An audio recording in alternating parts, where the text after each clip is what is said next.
Another piece that is insane, maybe this will help you all in business in the rest of your life. If you want somebody to be more welcoming and open to a proposal you're about to make, you know what you need to give them beforehand, other than a gift? A warm drink. Happy Monday, everyone. It's Sophie. And Adi. We're always looking for new ways to support you, and we know firsthand how life can get in the way.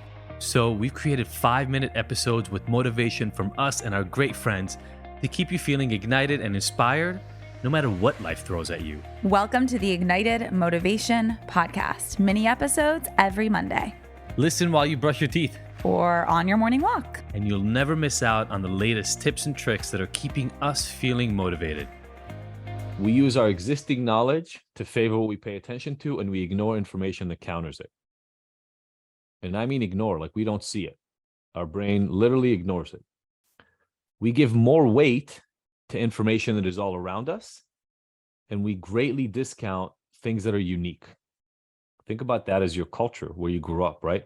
The things you see around you are seen over and over and over. You assume that those are more meaningful and important, and anything outside of that, you discount. We believe in our own control, but we see others as stuck in their way and resistant. This one is crazy. It's something called the Dunning-Kruger effect. It is freaky, and I can explain this one later, but we believe we know more than we do, especially around the topics we know the least about. Oh, we project our beliefs onto other people.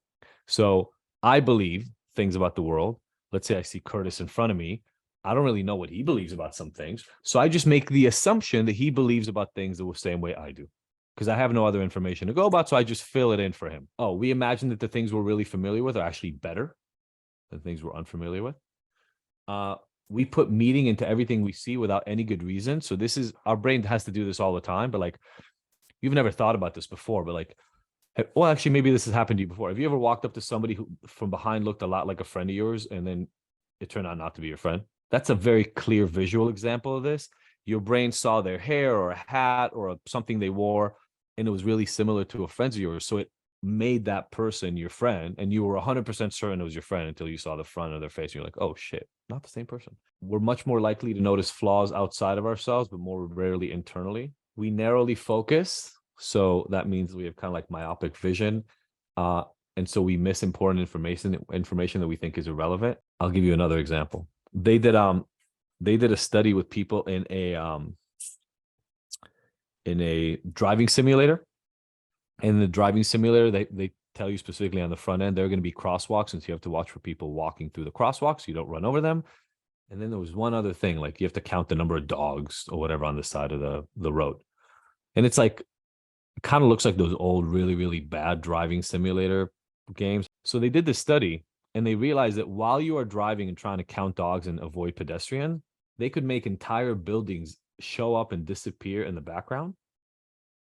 They could have the entire scene, other than the crosswalk and the people and the dogs, change. Like trees would disappear, or trees would all of a sudden grow leaves, and you would have absolutely no idea that any of it happened, because you were looking for dogs and for people in the crosswalk. You weren't looking at trees and buildings.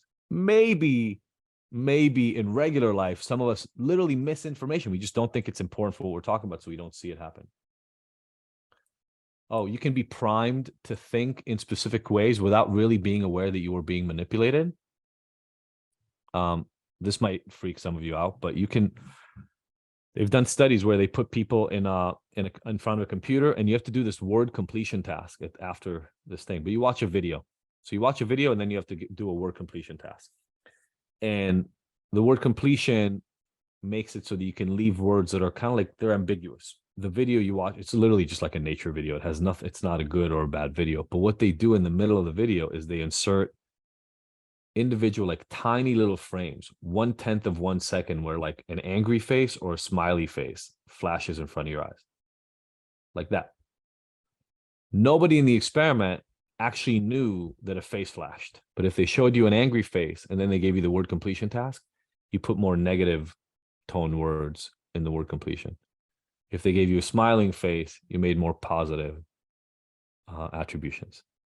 Another piece that is insane, maybe this will help you all in business in the rest of your life.